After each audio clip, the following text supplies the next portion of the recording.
अल्पावधीतच सर्वांच्या पसंतीस आलेला सर्वांचा लाडका न्यूज चॅनल धक्स टाइम्स 24 लाईव्ह। आपला चॅनल सबस्क्राइब करून कमेंट बॉक्स मध्ये नक्कीच आपली प्रतिक्रिया कळवा। श्रीगोंदा येथील नामांकित व उच्च शिक्षित डॉक्टर उत्तम वडवकर यांचे निरामय सहकारी मल्टी स्पेशालिटी हॉस्पिटल गोर गरीब व सर्व स्तरातील लोकांसाठी बाह्य रुग्ण तपासणी एकदम मोफत, प्रामाणिक व सेवाभावी स्टाफ, अद्ययावत हॉस्पिटल, 24 तास सेवा, नामांकित तज्ञ डॉक्टरांच्या भेटी। अवश्य भेट द्या डॉक्टर उत्तम वडवकर यांचे निरामय सहकार multi speciality hospital, helipad ground जवळ, श्रीगोंदा।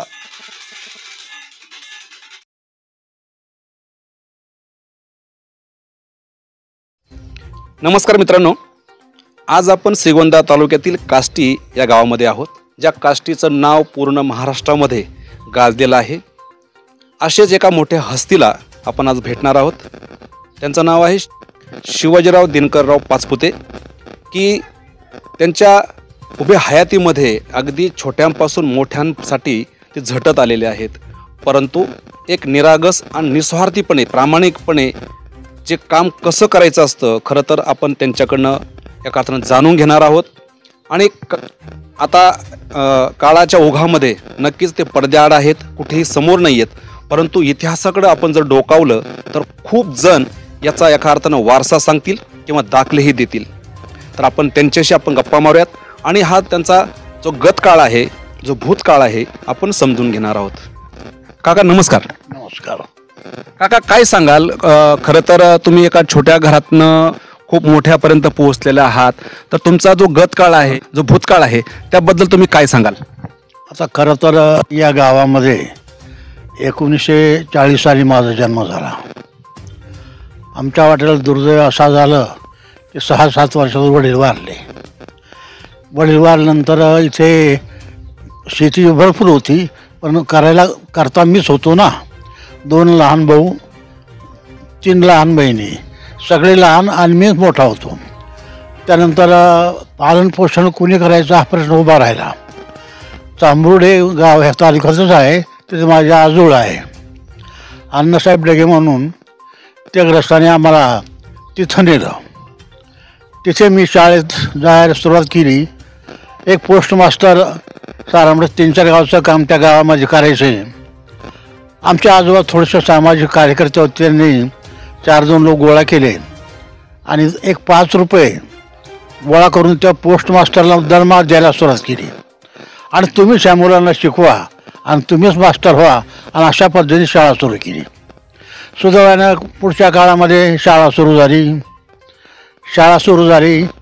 पहिली झाली, दुसरी झाली, तिसरी झाली, चौथी झाली। हे प्रत्येक वर्ग वर्षाला निर्माण होत गेले।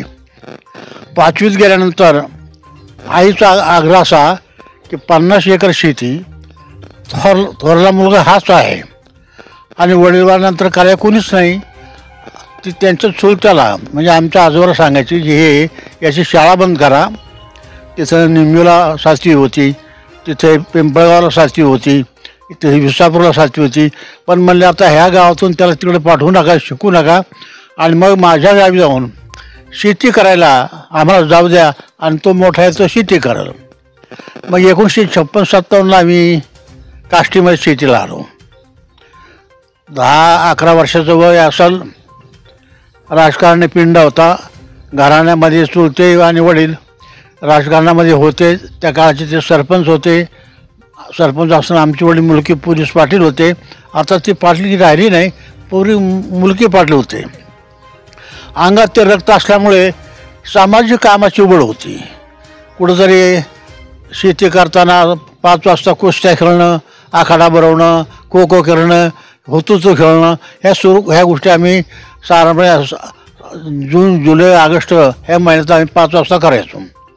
पुढे काष्टी गावामध्ये कुठल्या तरी अनुषंगानं डोक्यामध्ये ग्रामपंचायत झाली। ज्या भागात मी राहतो तिथं संपूर्ण धनगर समाज, त्यांचा आडनाव राहींज आहे, गावडे आहे, दातीर आहे, पण संपूर्ण धनगर समाज माणसं, आणि मराठा समाज इथं अजिबात नाही या परिसरामध्ये। त्यांच्या सगळ्यांची मिटिंग घेऊन चर्चा करून त्यांना बोललो की आपण इथे ग्रामपंचायत उभे राहू, इथे आपण शाळा तयार करू, इथे आपल्या मुलांना गावात जाण्यापेक्षा ना इथे शाळेत घालू. पहिल्यांदा त्यांनी असं प्रस्ताव मांडला की इथे शाळा सुरू करा. एक आमच्या कार्यकर्त्याला खाजगी गवंडी काम येत होतं. इथंच आम्ही जे मातीचे भेंडे पाडले आणि या इथं समोर या घराच्या पलीकडे छोटीशी शाळा बांधली, शाळा सुरू केली. एक तर ह्या वाडीवर रस्ता नव्हता, तो रस्ता पाठीमागून जातो, तो रस्ता आधी पण तो कच्चा आहे. मग हा रस्ता अण्णासाहेब खासदार होते आठरे पाटील, एकदा ते काष्टीला भेटायल्यानंतर ना त्यांचा कार्यकर्ता म्हणून, कारण इथं पलीकडची पार्टी लाल निशाण गट किंवा कम्युनिस्ट पार्टी अशा पक्षाचे ते प्राबल्य होते त्यांचं. मग त्यांच्या विरोधात राहायचं म्हणलं म्हणजे दुसरा पक्ष पकडला पाहिजे. मग आम्ही काँग्रेस पकडला. अण्णासाहेब लोकसभेला उभे राहिलेत. त्यांचं काम करण्यामध्ये त्यांनी आमची चुणूक पाहिली. इथे काष्टीमध्ये काम करण्यामध्ये त्यांनी मुलं हेरले. त्यांनी आमची निवड करून साधारणपणे मला जवळ ठेवलं. पुढे अण्णासाहेब आता काष्टीमध्ये महापूर आल्यानंतर काष्टी भेटायला आले आणि त्या नगर जाऊन रोडवर गाडी उभी करा म्हटलं, मला इथं सोडा, मला घरी जायचं. तुझ्या घरी घेऊन जातो ना म्हणले गाडीमध्ये. तर म्हणलं अण्णासाहेब गाडी जात नाही म्हणले. का जात नाही म्हणले? रस्ताच नाही म्हणले. ते स्वतः दुईटांगे दोतर त्यांनी घावलं. मी पुढं ते मागं ते 1.5 किलोमीटर माझ्या वस्तीवर आले, पायी आले आणि म्हणले हा भाग, हे लोकसंख्या त्यांच्या लक्षात आल्यानंतर मग अण्णासाहेबांनी तो रस्ता मंजूर केला. ते काम आम्ही करून घेतलं. त्याचं पुढं आम्ही डांबरीकरण केलं. काळाच्या ओघामध्ये सगळ्या गोष्टी सुधारल्या गेल्या. त्या रस्त्याचं पूर्ण तयार तो रस्ता आला गेला. आज तो तुम्ही आलात, तो रस्ता माझ्याच काळात मिस केला. पुढे मग शाळा सुरू केल्यानंतर आमची ती लोकल शाळा होती. जागा द्यायला पाहिजे. इथे जागा धनगर समाजाची माणसं, जमीनदार माणसं सगळ्यांना बोलून घेतलं, बा इथं तुम्ही जागा दिल्याशिवाय तुमची मुलं शिकणार नाहीत आणि गावात जायचं सोपं नाही. यानंतर मग इथे बाबूराव राहीन म्हणून एक दानशूर कार्यकर्ता होता. त्यांनी सांगितलं माझी मी शेती देतो, त्याच्या शेजारी तेवढं भागत नाही, त्यांचे चुलते होते. मग त्यांच्या अर्धी आणि ह्यांच्या अर्धी अशी 1 एकर जागा आम्ही शाळेला खरेदी खत करून ते झेडपीकडे दान केली आणि इथे आम्ही शाळा उभी केली. आणि ती शाळा आज अद्ययावत शाळा आहे, चांगली शाळा आहे. अशी शाळेचा 8 नंबर 1 आहे. अशा पद्धतीने सुरू झाल्यानंतर सामाजिक काम करण्याची ओढ सुरू झाली. काम करायला थोडंसं बरं वाटलं. पुढे ग्रामपंचायत झाली. आपण लढवली पाहिजेत, तुम्ही उभं राहिलं पाहिजेत, कार्यकर्त्यांचा आग्रह. आम्ही ती लढवली. ती प्रस्थापित मंडळीच्या विरोधात आम्ही उभे राहिल्यामुळे त्यांनी आमच्या सोसायटीचं कर्ज थांबवलं. कर्ज थांबवल्यानंतर काय करायचं पण मी मुळात काँग्रेसचा आणि वर्कर कार्यकर्ता असल्यामुळे बाळासाहेब भारजे, बाळासाहेब विखे, अण्णासाहेब आठरे हे त्या काळातले प्रबल नेतृत्व होतं. आम्ही बाळासाहेब विखेंना भेटलो की व इथं आमच्या अडवणूक होती. विरोधी पार्टी त्यावेळेस सोसायटी आहे, आमच्याकडे काही नाही आहे, आम्हाला कर्ज मिळत नाही. बाळासाहेब याने पुढाकार घेऊन, अण्णासाहेब आठरेने पुढाकार घेऊन ना सहकार मंत्र्याला सांगून ते आम्हाला काष्टी सोसायटी नंबर 2 म्हणून स्थापन करून दिली. तिचं मी स्वतः 16 वर्ष चेअरमन राहिलो. 16 वर्ष चेअरमन राहिल्यानंतर योग असं की कार्यकर्ता म्हणून एक वेळेस काय झालं की कृषी ह्या कारखान्यामध्ये धानुकाराचा कारखाना घ्यायची पाळी आली. कोणता कारखाना? हां, तुम्ही तो कारखाना म्हटले, तो कारखाना कोणता? कारखाना तो धानुकाराचा कारखाना होता बेलवंडीला. तो खाली त्याचं नामकरण नागोडे होण्या अगोदर हा म्हणजे श्रीगोंदा कारखान्याच्या अगोदर डहाणूकर होता. तो 300 टनाचा कारखाना हा डहाणूकरांचा बेलवंडीमध्ये तो खाजगी प्लॅन्ट होता. आणि मग पुढे नागवडे साहेब राजकारणात उदयाला आले. शाळा संपून ते बारामतीला शिक्षण त्यांनी केले, श्रीगोंद्यात आले. त्यांच्या दूरदृष्टीने त्यांनी आम्हाला सगळ्या कार्यकर्त्यांना गोळा केलं आणि आपण खाजगीमध्ये ऊस घालण्यापेक्षा आपण सहकारी कारखाना काढू. कारखान्याचं लायसन्स काही मिळत नव्हतं, ते डहाणूकराचंच लायसन्स आम्हाला घ्यावं लागलं. डहाणूकर आम्हाला कारखाना देऊन गेले, लायसन्स देऊन गेले. पुढे काही काळानं राजकारणातले स्थित्यंतर बदलले आणि ह्या ढोकराच्या माळावर आम्ही तो सहकारी साखर कारखाना काढला. त्याच्यामध्ये आमचा खारूच राहायचा आमचा वाटा, म्हणजे नागवडे आणि इथं पाचपुते हे 2 चेअरमन व्हायचे मासे होते. अशा पद्धतीने या भागामध्ये शेतकऱ्याला निश्चित स्वतःच्या मालाची हमी किंमत म्हणून ऊस उभा केला आणि भाग सुक्याने संपन्न झाला. मला असं वाटतं श्रीगोंदा तालुक्यामध्ये हाच भाग सुखी आहे, संपन्न आहे, तो कारखान्यामुळे आहे. आणि त्याला फक्त नागोडे साहेबांचे प्रयत्न आहे, जिद्द आहे, त्यांनीच कारखाना उभा केला. जास्त भाव देऊ शकतो एवढा कारखाना आज राज्यामध्ये 2600 आणि 2800 भाव आहे. दौंड शुगरला गेलात, मोठ्या माणसाचे कारखाने आहेत, त्यांचे 2800चे भाव आहे. श्रीगोंद्यामध्ये 3050 रुपयाचा भाव आहे. अशा नर्जीने ही इतकी संस्था म्हणजे चांगली झाली की त्याच्यामध्ये ती नफेच राहिली आणि भाव देता आला.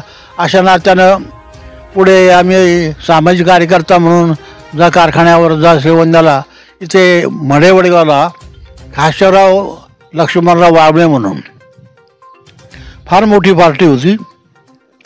2-3 गावात जमिनी, इनामदार माणसं, माड्या घोड्या, जमिनीला येडा द्यायचं म्हणत ते घोड्या बसून त्यांचे भाऊ जायचे आणि घोड्या बसून चक्कर मारायचे शेतीला आणि त्या पद्धतीने येडा मारायचे. अशी पार्टी असणार जिल्हा बँकेला होते. त्यांचं वय झालं 60. एका कारखान्याच्या विलक्षणच्या धुमाळीमध्ये त्यांनी नागोड्यांना सांगितलं, आता मी वय माझं 60 झाले आणि रिवाजाप्रमाणे मी 60च्या पुढे कुठे उभा राहणार नाही आणि कुठले निवडणूक लढवणार नाही. बेलवंडीमध्ये अशी आमची सभा होती, तिथं जो विषय झाला. आता नागोड्यांच्या डोक्यामध्ये आता कोण द्यावं काहून द्यावं, तर त्यांच्या हिशोबाने त्या काळात त्यांच्या हिशोबाने मी जरा बरा वाटलो. त्यांनी एक बसल्या चिठ्ठी लिहिली आणि मला सांगितलं, हे माझी गाडी खाजगी, त्या गाडीत तुम्ही बँकेमध्ये जा आणि जी.के. पाटलांना ही चिठ्ठी द्या. पुढे घारगाव कोळवाल्यानंतर मी ती चिठ्ठी उलगडून पाहिली. बँकेला अर्ज भरून घ्या माझ्या नावचा, ही चिठ्ठी होती. त्या चिठ्ठीप्रमाणे आम्ही जी.के. पाटलांना मॅनेजर होते त्या काळामध्ये त्यांना चिठ्ठी दिली. त्यांनी तो अर्ज भरून घेतला. सगळ्या तालुक्यातल्या कार्यकर्त्यांनी कुंडलिकराव जगताप म्हणून त्या कोपऱ्यामध्ये पिंपळ त्यांनी आम्हाला विरोध केला, पण तो विरोध नगण्य ठरला. ते त्यांना मामूली 6-7 मतं पडले. सगळं मतदान मला झालं. आणि तसं मी आज गेली 20 वर्ष सतत बँकेमध्ये काम केलं. व्हाईस चेअरमन झालो, चेअरमन झालो आणि लोकांच्या बाबतीमध्ये गोरगरिबांना दर साल नोकर भरती यायची. आता थोडी कमी येते. आता एवढ्या मारामाऱ्या आहेत की काय, ते वर्कर संस्था नोकर भरती करते. दर साल 1500 कोटा यायचो. त्याच्यामध्ये तुम्हाला अशी काहींची अशी नावं आठवत आहेत का की खरंच खूप शून्यातला, खूप गरिबीतला तो म्हणजे होतकरू मुलगा होता, तुमच्यापर्यंत आला आणि तुम्ही त्याला नोकरी दिली, अशा काही नावं तुम्हाला सांगता येतील? सांगतो ना. माझ्याच आजोळामध्ये मुलगा, आई वडील वारले, शिक्षण झालं, उपाय काहीच नाही, जगण्याला काही साधन नाही. तिथाची 4 कार्यकर्ते माझ्याकडे आले, म्हणले हा मुलगा शिकलेला आहे पण याला आई वडील वारले, याला शेती आहे पण कार्यक्रम साधन नाही, याला साळवे नावाचा मुलगा याला बँकेत लावा. तत्क्षणी मी त्याला बँकेत लावून टाकला. तो आज संपन्न सुखी कुटुंब येते. इतकं की पुढे त्याला योगावर नाही, बायकोसुद्धा शिकलेली आणि बँकेत नोकरी लागली, मुलगी मिळाली. आज त्याचे नगर शहरामध्ये माड्या आहेत. तांबुर्डी गावातले जे संपूर्ण हरिजन आहेत ना, त्यापेक्षा तो 100 पट मोठा झाला. त्या पायात मी दगड आहे. पुढे एक उक्कलगाव शेजारी गाव आहे. मी त्या तांबुर्डीला 5-7 वर्ष काढल्यामुळे ते उखलगाव, सुरेगाव, चांबुर्डी, मुंगुळगाव ही गावं मला ओळखीची गावं.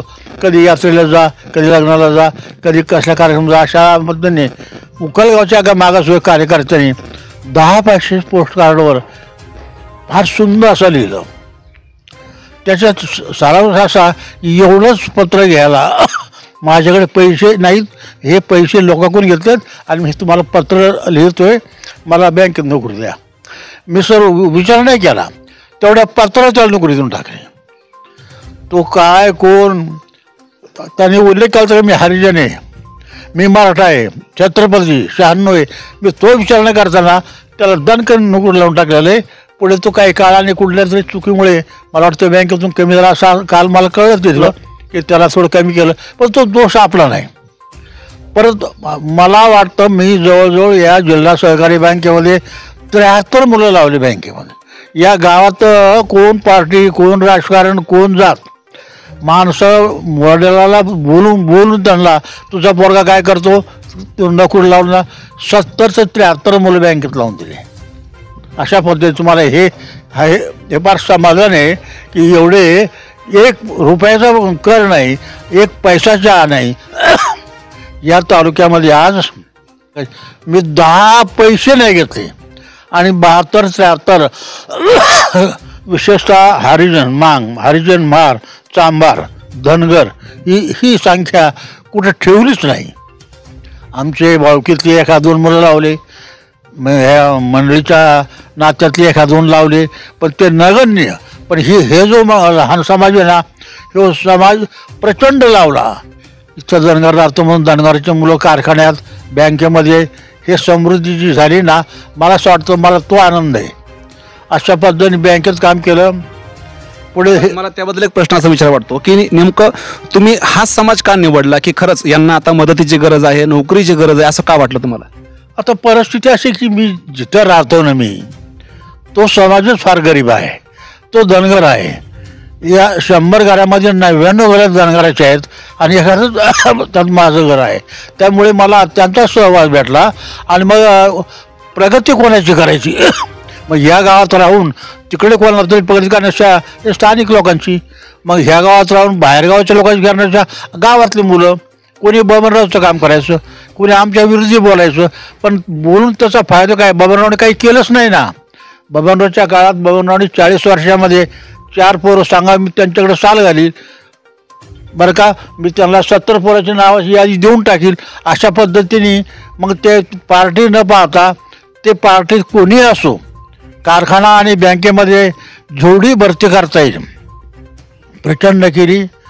पुढे योग असा आला की बँकेत असताना आम्ही बबनरावने श्रीगोंद्याला कॉलेज काढलं. काष्टीमध्ये श्रीगोंदा हायस्कूलचं, काष्टी हायस्कूलचं त्यांचा माझा सहभाग. त्यांची पार्टी वेगळी, माझी पार्टी. बबनदादांनी श्रीगोंद्याला जे काढलं रयतचं काढलं. हो, रयतच काढलं ना, इथं रयतच आहे ना. आम्ही इथंच आमचा सहभाग राहायचा. पुढे त्यांनी वेगळ्या राजकारणाच्या भागामध्ये एका श्रीगोंद्याच्या कार्यकर्त्यांनी कॉलेजची मागणी केली. नायगावड्यांना सांगितलं तुम्ही कॉलेज काढणार आहात, पण नायगावड्याचा कारखाना हवाचा. तर ते म्हणले तुम्ही कारखान्यावर कॉलेज काढले का श्रीगोंद्याला काढणार. त्यांनी थोडी गुळणी धरली. म्हणजे त्यांना ते कारखान्यावर काढायचं होतं, श्रीगोंद्याला काढायचंच नव्हतं. ते काय त्यांनी स्पष्ट केलं नाही. ते मिटिंगमध्ये बोललेच नाहीत कुठं काढायचं, ही गुळणी धरली. नंतर ते बबनरावला कळलं. हे फार बसतात चलाखेत बरं का. यांना कळल्यानंतर हे लगेच यांनी मिटिंग लावली आणि विषय आपल्या माणसाला घ्यायला लावला कॉलेजचा विषय घेतला कार्यकर्त्यांनी. म्हणले इथे काढणार म्हणले, इथे काढणार म्हणले, या माळाव काढणार म्हणले, मी तुम्हाला 3 महिने 4 कॉलेज काढून देणार म्हणले. मग ते श्रीगोंद्याचे सगळे मारवाडी कार्यकर्ते, फक्त मारवाडी कार्यकर्ते कामाला लागले बबनरावच्या.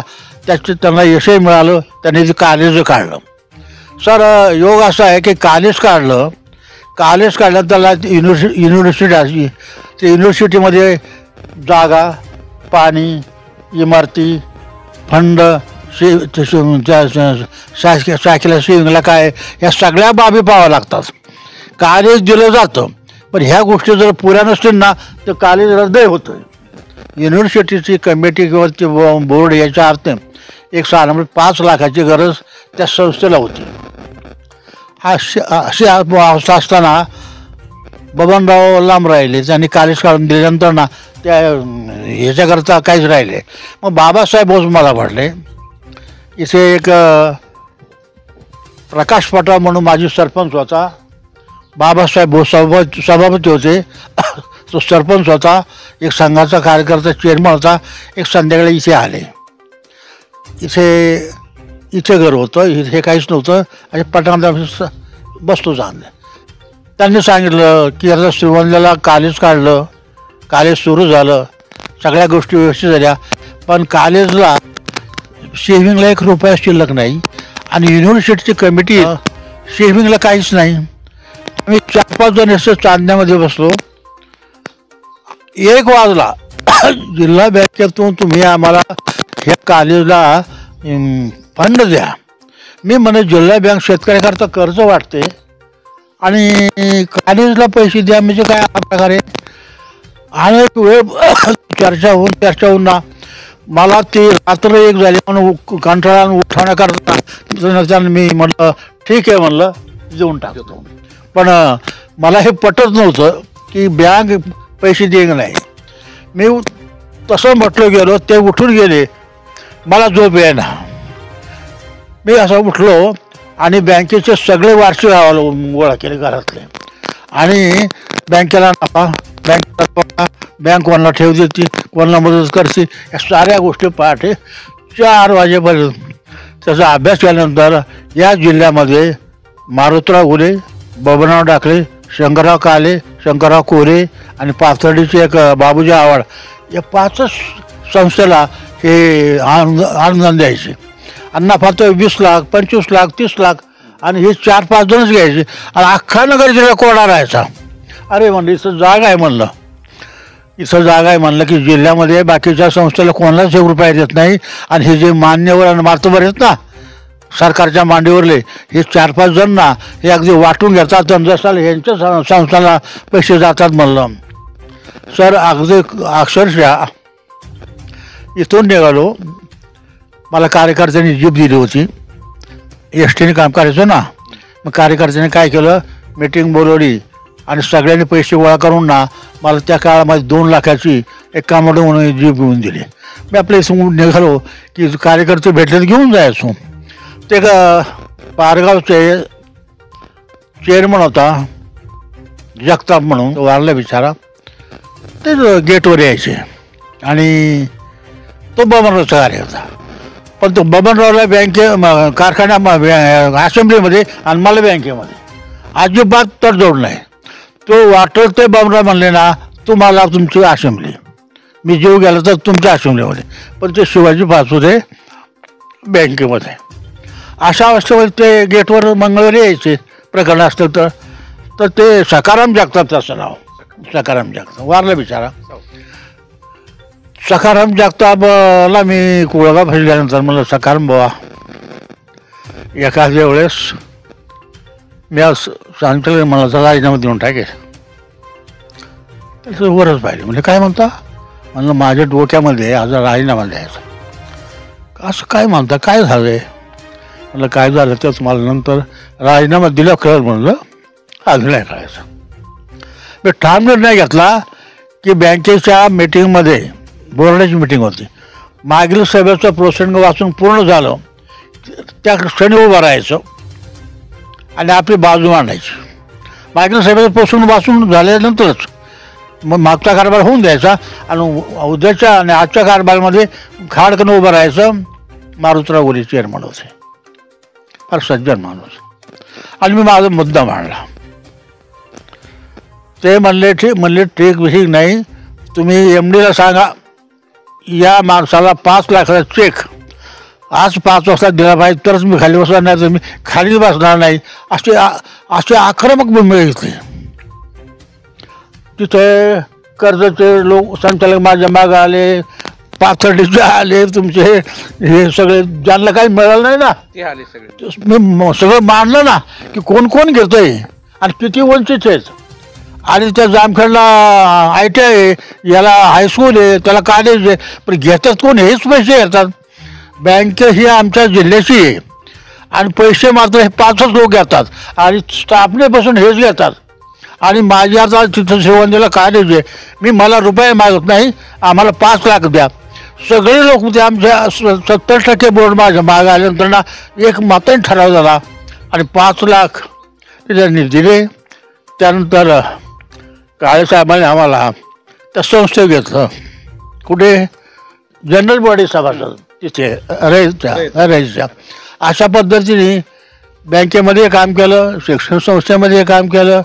समाजामध्ये मी असा विचार करायचो की इथे घोड नदी वाहते तिकडे भीमा वाहते प्रचंड पाणी वाहून जातं. आमचे शेतकरी सारे कडेकडेने गाव आहेत. सांगवी आहे निमगाव आहे आर्वी आहे आनगर आहे पेडगाव आहे ह्या साऱ्या गावांच्या शेतीच घडेल. मी त्यांच्या मिटिंगा घ्यायचो. पाईपलाईन कोणाचे असं मी सोसायटीमध्ये मग पाईपलाईन खरेदी करायचं. बँक पाईपलाईनचं प्रकरण मंजूर होऊन पाईप देण्यापेक्षा ना मी आमच्या सोसायटीतून पाईप द्यायचो. एक एक शेतकरी, उदाहरणार्थ तुम्हाला सांगतो, तुम्हाला एखादा माहिती भाऊसाहेब चिपलकर म्हणून अखंड कुटुंब सहभागी, आम्हाला थोडीशी त्या काळामध्ये घ्यायची सवय होती. त्यांना ते मळ्यात बोलवायचे, पाजायचे, प्यायचे, आम्ही जायचो प्यायचो. बाबासाहेबांना आम्ही जो होते त्यांच्या घरातल्या सगळ्या कंपनीचा आमचा संबंध. मी बँक, बाबा सभापती, बाबा जेडपी पदाधिकारी असल्यामुळे ना त्या भाऊसाहेबाचं संपूर्ण कुटुंब थकबाकी 40 एकर शेती, भीमा नदी 7 किलोमीटरवर. त्या कार्यकर्त्याच्या मंडळी मानायच्या तारच्या आम्हाला पाईपलाईन पाहिजे. पाईपलाईन पाहिजे तर त्यांच्याकडे तर एकही खातं क्लिअर नाही. शेवटी माझ्या सोसायटीमध्ये जे पाईप होते मी होतो ना ते ट्रकला आणि तो पाठवला आणि रवून घ्या चालू करा. प्रकरण त्यांचं आलं. फार संमत चांगले ठेवले होते. जे काही पाडलं असतील, शेरकर असतील. मला असं वाटतं एक शेवटचा मुद्दा मी सांगली बँकेचा प्रकरण केलं. तर मीटिंग दिवशी मी ती आता इमारत मोठी आहे ना समोर सोसायटीची, तुम्हाला माहिती का तिथं ते नंबर 1च्या समोर आपली इमारत आहे ना, तिथे चेअरमन म्हणून सोसायटीतच बसलो होतो. नंतर मी मागं एक इमारत बांधली, तिथं आता तिथं ऑफिस आहे, पुढचं भाड्याने दिलेले. तर तो भाऊसाहेब चिपलकरचा कार्यकर्ता मुलगा मला म्हणला तात्या, तो लबडे साहेब तर असं म्हणतो की काय बडबड करतो रे म्हणला, ते प्रकरण हातात द्या, ते प्रकरण हातात द्या, ते तात्यात नगरला जाणे, तात्यानं जाणे, हे काय पास होणार आहे का म्हणला. सारं घर सागबागीदार म्हणला आणि 7 किलोमीटर पाईपलाईनचं प्रकरण आणि मला हातात द्यायचं तात्यात चालले. तो आला माझ्याकडे. जीवन नावाचा मुलगा आहे थोरला त्यांचा, आता कारखान्यात संचालक आहे. मला ते लबडे साहेब तात्या आज असं म्हणतात. लबडे साहेबांनी म्हणलं इथं आल्यानंतरच वितरण करायचं. लबडे साहेबाचं तिथं काही मंजुरी घ्यायचं अधिकार नाहीत म्हणलं. त्यांना म्हणावा तिथं जे मंजूर करणार आहेत ना ते वेगळेच म्हणावं. तुम्ही तिथून जरी मंजूर झालं तर तुम्ही वितरण करा. इथे सारं घर थकबाकी आहे आणि पाईपलाईन तर 7 किलोमीटरच्या अंतराची पाईपलाईन आहे. घोड नदीवरून चिपलकर मळ्यामध्ये पाईपलाईन आणली, कुटुंब थकबाकी आणि तिथे एवढं असताना आज त्यांची 2 इमारती, माझ्याकडचं काहीच नाही, बायला मोठ्या इमारतीत भरपूर शेती असल्यामुळे पाणी 40 टन ऊसाचा 3,000 आहे. आता 40 एकरामध्ये किती टन घालायचा आणि किती हिशोब करायचा. आता मी शिकलो, मला हिशोबच जमायचा नाही. बरोबर आहे का. अशा ना त्याने सर कुटुंब उभे केले. आता माझी मुलाखत ना फार मोठी आहे आणि फार स्वच्छ आहे. माझी ताकद नाही सगळे सांगायची. पण इथे तुम्हाला सांगतो ना, एवढी माणसं ना उभी केली, साथ केली, गोरगरिबांना मदत केली. आणि विशेषतः पाटलांचे पोरं नाही पाहिले मी. जो वंचित असेल ना, एकदा असंच आमची इथे खोऱ्या होत्या आणि मी बसलो होतो, पाऊस येत होता. मी आमच्याकडे म्हणला रे ते आपल्या शेजारीवरचं मळ्यात शंकर सांबार राहतात, त्याचं जाणं माने पण आम्ही सांबार म्हणायचो. त्यांचा तो पोरगा काय करतो रे म्हणले. पण मला काय माहिती म्हणे. पण जा म्हणलं बरं पाऊस येतो काय काम नाही ना, शंकरला बोलून आले. शंकरराव आमची तिकडे माळा होता, ती शेजारी होती. इथं थोडी जमीन होती, इथे वस्ती होती, राहायची सोय होती म्हणजे वस्ती होती. माळा तिकडं होता. म्हणले काय काय बांधकाड. मला सांगा मुलगा काय शिकलेला आहे. म्हणले 10वी असेल म्हणजे. मला नाही माहिती 10वी असेल म्हणलं. ठीक आहे म्हणलं. काय करता म्हणले. म्हणलं त्याला बँकेत लावतो.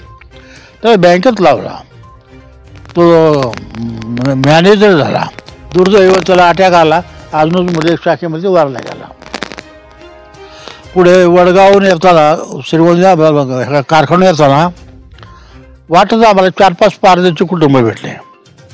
ते म्हणले बाबा आम्हाला गारगावपर्यंत यायचं.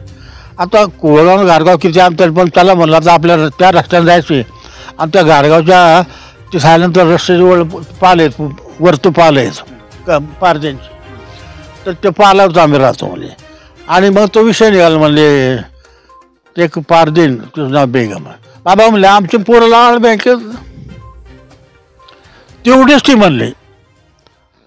तो चव्हाण त्याचं ती पोरगा म्हणले मला हा शिकलेला आहे. किती शिकला तर 8वी शिकला होता. त्याला ठेवला श्रीगोंद्याला ऑर्डर दिली, पण पारगाव शाखेत ठेवला, त्याला तिथे शिकवला. आणि तो आज अंकुश चव्हाण नावाचा मुलगा आज तुम्हाला श्रीगोंद्यामध्ये शाखेचा प्रमुख आहे, शाखाधिकारी. कोळगावला होता तो. हे श्रेय आमचं. एक प्रश्न असा आहे की तुमच्याकडे लक्ष्मण वडवकर म्हणून कुटुंब शेती करण्यासाठी होतं. हां, तर त्यांचे चिरंजीव उत्तम वडवकर आता डॉक्टर आहेत. हां सांगतो ना. तर त्यांच्या काही आठवणी आपल्याला काय सांगता येतील? आहेत ना. ही आमची भावाची वस्ती, ही आमची वस्ती, दुसऱ्या भावाची वस्ती. ते आईच्या मागं ते पोरगा बुगडा नागडा पाणी आणायला जायचा. त्याला म्हटलं का रे तो आईच्या पाठीमागे जाण्यापेक्षा उघडा लागला शाळेत का नाही गेला. ते म्हणजे कपडे नाहीत. त्या क्षणी त्याला कपड्याची व्यवस्था केली. तो आज डॉक्टर आहे. आम्ही जर सोनोग्राफीला गेलो ना, चहा नाश्ता करून ना आमचे सोनोग्राफी फुकट करतात. ते केलं ते आम्ही वडवकर कुटुंब लोणी आणि पारगावचे बांध आहे. इथंच ते आमच्या भावाच्याकडे ते वडवकर चालले नव्हते, त्या डॉक्टरचे वडील. आणि हा डॉक्टर शिकायला आणि शाळेत जायला कपडेच नाहीत. तिथे आम्ही उभे राहिलो आणि काय 10-5 रुपयाचं काम, 10 रुपये सुद्धा नाही, त्या कपड्याची किंमत त्यावेळेस होती. 2-4 रुपयात ते कपडे घेऊन दिले आणि तो बिचारा डॉक्टर आहे. आनंदाची गोष्ट तुम्हाला सांगायची अशी की त्याच डॉक्टरांनी तुमची जी मनस्थिती आहे, प्रामाणिकपणाचं काम आहे, आज त्यांनी असं ठरवलंय की जे गोरगरीब आहेत जेव्हा ते तपासणीला जातात तर 100-150 रुपये साधारण त्याची फी असते. तर त्यांनी आता ती फी माफ केली की गोरगरिबांनी यायचं, आमच्याकडे तपासणी करून घ्यायची आणि गोरगरिबांनी आपला उपचार करून घ्यायचा. कपड्याची व्यवस्था केली. तो आज डॉक्टर झाला. किती मोठा आनंद आहे. उद्या मारताना किती बरं वाटत. आपण काहीतरी केलं नाही, पण काही जात नाही, धर्म नाही, काही नाही पाहिलं. जे जमाल जे येतील ना त्यांना व्हायचं म्हणायचो आणि लावायचो.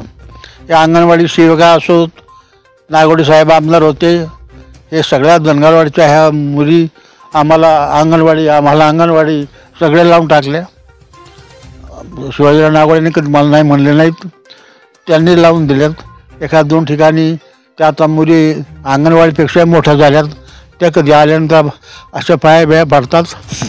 ज्यावेळेस बँकेमध्ये फॉर्म भरायचा होता पहिला की त्यावेळेस काही तांत्रिक अडचण आली होती असं आमच्या कानावर आलेलं आहे की चांभोडीकरांनी मदत केली, असं काही आहे का?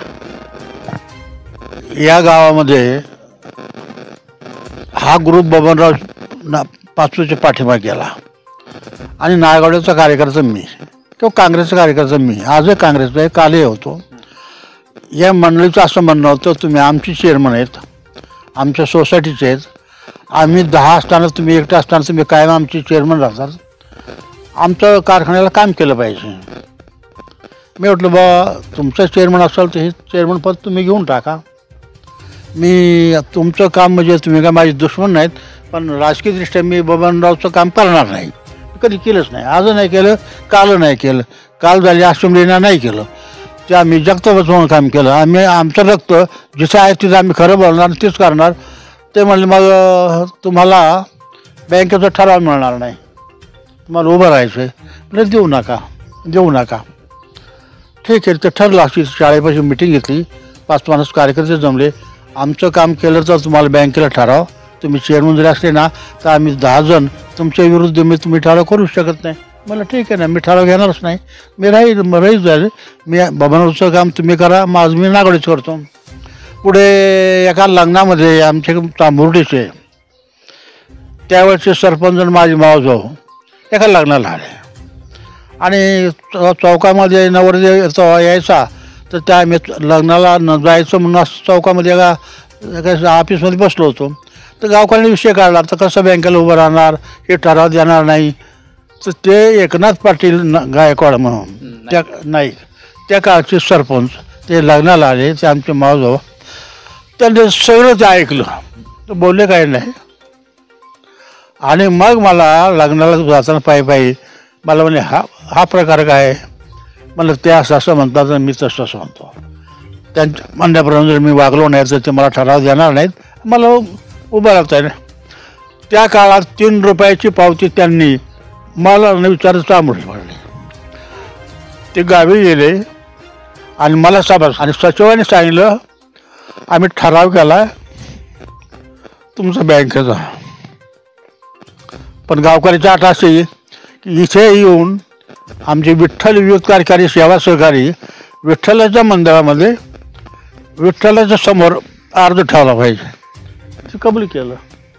ती चोरत शाळेची सुरुवातीला. आणि मग ह्या सगळ्यांना कळलं हे उभे राहणार, हे निवडून येणार. आपलं काय सोसायटीचं हे तालुक्याचे होणार, मग आपल्या सोसायटीला कोण खातो आता हे तर निवडून येणार. मग त्यांनी ठराव केला. मग त्या इलेक्शनला माझ्या पहिल्या मी 2 मतं दिले. काष्टीचं दिलं आणि ते दिलं. मला सर तांबुर्डी गाव मी पूर्ण दत्तक घेतलं होतं. माझी उतराई म्हणून काय त्या गावात कमी असायला लागते खालायचं, पण गाव मागत नव्हतं आणि त्यांनी मिळवलं नाही. पोरं तर एक शिल्लक नाही ठेवलं मी. आज 9 पोरं बँकेत लावले, पण पुढे पोरच नाही सापडले.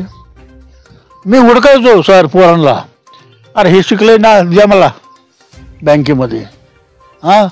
शाखेमध्ये प्रत्येक शाखेत आमचे फोटो त्यांनी फोटो लावले. काय आमच्या बापाची बँक आहे, मॅनेजरच्या पाठीमागं आमचा संजयचा फोटो कशा करता त्यांनी फोटो लावलेत. अरे ही मालमत्ता समाजाची, आपण फक्त विश्वस्त आहोत. केलं सर तुमच्या सगळ्याच्या आशीर्वादानं मला शक्य होईल तेवढं ना. मी 60 वर्ष राजकारण केलं. मी मार्केट कमिटीमध्ये सुरुवातीला त्या मार्केट कमिटीचं ते चिंबळेकरांच्या त्या गल्लीमध्ये ते ऑफिस होतं. सुपेकरच्या 2 खोल्या होत्या. टाळकाय चौकात सुपेकरच्या 2 खोल्या होत्या. त्या कोपऱ्यामध्ये डॅमचा वाडा आहे ना, तर बाब मेजबानच्या कोपऱ्यावर तिथं 2 खोल्या होत्या. एक कर्मचाऱ्याला आणि संचालकाला. आम्ही गेलो निवडून, तर म्हणले हे ऑफिस आहे आणि इथं संचालक आहे. मग ते मैनाबाईच्या माळावर 20 एकर जागा 40,000ला घेतली. 20 एकर. आज ते वड्याच्या वर त्यावेळेस मीच घेतली असती ना तर मी आज करोडोपती झाला असतो. पाहते आज मैनाबाईच्या माळा. तर ते मला अनेक जण सांगायचे, अरे ते मैनाबाईचा माळ हा तो इनामी जमीन आहे, तुम्हाला ते म्हणजे रिग्रेंट होणार नाही, तुमची ते नाव होणार नाही. पण मला हे काही सांगू नका म्हणलं. मला माहिती आहे इनामी जमीन आहे, ते घेता येत नाही, ते नाव होणार नाही. अण्णासाहेब म्हणलं माझ्या मते अण्णासाहेब शिंदे काय करतात, हे केंद्रात जे आहेत ना काँग्रेसचे हे काय करतात. अण्णासाहेब एका बँकेत कलेक्टर सांगितलं हे नोंद करून टाका. अण्णासाहेब शिंदेंनी तर ते खासदार होते. ते मार्केट कमिटीमध्ये जागा घेतली, मिरजवाला जागा घेतली, श्रीगोंदा तुमच्या ते याच्यावरती आता जे क्रांती झालेत ना जाकाच्या वस्तीपर्यंत त्या सगळ्या जागा मार्केट कमिटीच्या होत्या. काय लोकांनी काय फुकट घेतल्या, आपण 1 इंच नाही घेतली. तिथे घेतली. खरेदी विक्री संघात काम केलं. कांती शेठ त्यांचं आमचं कांती शेठ व्यापारी पद्धतीने उधार वाटायचे, तर दुकानातून माल वाटायचे. मतभेद झाले. पुढं ते मतात 5मध्ये ते 3 झाले, आम्ही 2 झालो. म्हणलं कांती शेठ तुम्ही आता चेअरमन झालात, तुम्हाला चेअरमनची सही सुद्धा करून देणार नाही म्हणलं. या अवस्थेत म्हणलं मी म्हणलं तिथं चेअरमन निवड आणि माझी बुलेट होती तशी गाडी स्टार्ट केली. राठोड साहेब डिडार होते नगरमध्ये. राठोड साहेबांना भेटलो. म्हणलं साहेब अशाच प्रकारे म्हणजे मेंबर किती आहेत म्हणलं माझ्यासकट 5 आहेत, मी राजीनामा देऊन आलो आहे, तुमचं राजीनामा मंजूर म्हणले हो मी मंजूर करून घेतला. आता राहिलीचा मला हे बोर्ड आत्ता फोन करून कोठारी असं आत्ता सस्पेंड झालं पाहिजे. त्या राठोडने कोठारी चालला श्रीवंता हा सहकार अधिकारी होता, त्याला बोलून फोन करून सांगितलं रिपोर्ट पाठवून द्या म्हणले मला. उद्या रिपोर्ट पाठवा. त्याने रिपोर्ट पाठवला. यामध्ये 9च्या ऐवजी 4च आहेत संघामध्ये. त्याने लगेच ऑर्डर करण्यास काढले. मग मार्केट कमिटी, तालुका संघ, सोसायट्या केडर, कारखान्यामध्ये बँकेच्या वतीने 10-20 वर्ष काम केलं, तिथे मुलं लावता आले. तिथं की तुम्ही इतक्या जुन्या आठवणी सांगितल्या, अनेकांच्या कामी आपण आलात, कुठलीही एक कपाची चहाची अपेक्षा आपण ठेवली नाही. परंतु आत्ताचं राजकारण जर पाहिलं, राजकारणी पाहिले आणि त्याकडं वाहवत जाणारे तरुण मंडळी जर पाहिले तर खूप विषण्ण वाटेल अशी परिस्थिती आहे. तर राजकारण करू पाहणारे जे तरुण कार्यकर्ते आहेत त्यांना आपण काय सल्ला द्याल? आता सर त्यांना सल्ला देण्याच्या पलीकडे गेले कार्यकर्ते ते, प्रत्येकजण कमाच निघाला ना. असा कोणी सापडणार नाही की हा निस्वार्थ बुद्धीने करतोय आणि हा काय कमावणार नाही. आज सगळी अवस्था त्याच्याच ह्याच्या मागे गेलेली. त्याला काय सल्ला आपण द्यावा? ते म्हणजे येडे राहिले तुम्ही कमवलं नाही, तुम्ही येडे राहिले, तुम्ही काय मला सांगता? अशा अवस्था आहे आता. आणि मीच तुम्हाला सांगतो ना, मी खरंच बारीक राहिलो म्हणजे सगळ्याच्या दृष्टिकोनातून. आता काही माणसं, आमचे बाबासाहेब माझे परम मित्र आहेत. त्यांच्या आश्रमलेकडे आम्ही रक्त उकलो, पैसे दिले, सगळं केलं. त्यांच्याबद्दल मला थोडंसं बोलायचं. बाबासाहेब आम्हाला सापडले रोजगार हमीच्या कामावर खांडेगावच्या तिथे, गुगल वडगावच्या तिथे. मुकोदम 20 लोकांची गँग आणि हे मुकोदम. पोरगा बरा आहे, दाढी-बिडे चांगलं आहे आणि आपल्याला विचारताना चांगलं विचारतोय, चांगलं बोलतोय. तिथं हा माणूस मुकादम असताना आम्ही आणला. हायस्कूलमध्ये काळेसाहेबांच्या टायमाला मला बोलून माझ्याकडे आले प्रकाश पटकांती. मला म्हणले, काळेसाहेब तुम्हाला मॅनेजिंग कौन्सिलर घेणार आहेत. म्हणजे मॅनेजिंग कौन्सिलर नाही, रजिस्ट्रेशनच्या त्या कमिटी वगैरे आहेत, म्हणजे जनरल बॉडीवर. म्हणले असं करा, तुम्ही मागं राहा. म्हणले तुम्हाला तर घ्यावंच लागेल. त्यांच्या बापाला घाला, पण माझं नाव याच्या पुढे म्हणले. मला नाही जमणार, मला नाही कुणी घेणार. मला नंबर 1ला येता. काळेसाहेबला तुम्ही सांगा की बाबाला घ्या म्हणायचं, तुमचं नाव सांगू नका. तुम्हाला ते घेणार आहे, तुमचं फायनल झाले. बाबाला आम्ही आमच्या आधी त्या कमिटीवर घेतलं, टाकायची बदली करून. आणि काय मॅनेजिंग कौन्सिलचे मेंबर म्हणल्यावर त्या कमिटीमध्ये ना हेच कमिटी प्रमुख असते ना. आमची कमिटी 12 महिन्यांनी, त्यांची कमिटी दर महिन्याला आहे. आणि त्यांचं ते रयतवर ऐकलं जातं. आज मी जरी गेलो ना माझं ऐकलं जातं, पण आमची वेगळी किंमत आहे. ते कमिटी होते. आज त्यांच्या एका खुब्याला 5 लाख रुपये खर्च पूर्ण यश नाही. परवा मी जाऊन आलो. आता मी म्हणत तो 70 वर्षाचा, दोन्ही खुबे गेले, त्यानंतर तिथे खुब्याला ताकद देण्याकरता तिथं इंजेक्शन घेतात. म्हणलं मी 85च आहे म्हणलं. हो, अजून 10 वर्ष मारणार नाही म्हणलं. मलाच खात्री काय मारायचं कारण आहे. आपण का मारणार आहे? आपण काय केलं समाज? या इसमुद्रा आम्ही पूर्वी बँकेची गाडी राहायची, इसमुद्रा निघालो ना, जेवढे माणसं हात करते ना तेवढे मी भरायचो.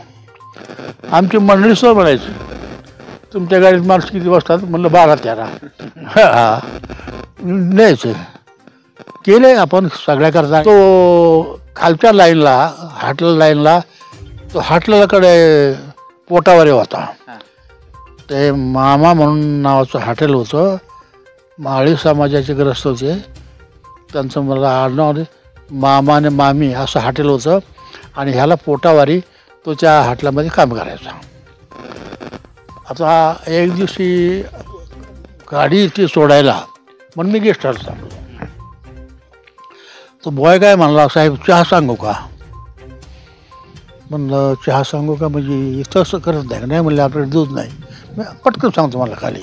तो खाली गेला, त्यांनी चहा सांगितला आणि तो पोरगा आला. तो म्हणतात तुम्ही तो पोरगा आला. तर असं उभा केला, कुठला रे? चांबोर्डीचा. चांबोर्डी म्हणलं आम्ही सगळे जे राहतो. शांत राहिला. काय करतो?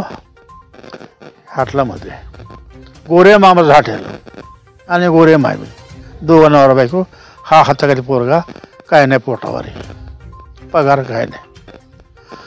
तिथं तिसरी चोड्या लावली आणि या कारखान्यात काम करत होतो. लगेच कोण चेअरमन असते ना, मी मीटिंगमध्ये पाहिजे. इथे त्या गेस्ट हाऊसला शिपाई म्हणून इथं ठेवा. त्या यांच्यानं सांगितलं हा तिकडं हातल्याकडे जाणार नाही, हा इथं राहील आणि कोण म्हणलं ना तर माझं नाव सांगा. प्रेक्षक हो, खरं तर काकांनी म्हणजे तात्यांनी खूप जुन्या आठवणींना उजाळा दिलेला आहे. इतकं निस्वार्थीपणे आणि प्रामाणिकपणे स्वतःच्या प्रपंचाकडे लक्ष न देता, कुठल्याही 2 पैशाची अपेक्षा न करता गोरगरिबांची मुलं वेगवेगळ्या ठिकाणी नोकरीला लावली आणि खरं तर ती मुलं आज खूप चांगल्या मोठ्या पदापर्यंत पोहोचली ते आपण ऐकलेलं आहे. अशी ही जुनी माणसं खरं तर आपल्यासाठी एक आशेचा किरण आहे. अशी माणसं आपल्याबरोबर असणं, त्यांचा आशीर्वाद आपल्या पाठीशी असणं खरं तर आपल्यासाठी खूप मोठं योगदान ठरेल. आज आपण त्यांच्यावर मनसोक्त गप्पा मारल्या, त्यांनी ही जुन्या आठवणी आपल्या समोर ठेवल्या, याबद्दल मी दक्ष टाइम्स 24च्या वतीनं त्यांचा खूप खूप आभार व्यक्त करतो. काका धन्यवाद. धन्यवाद.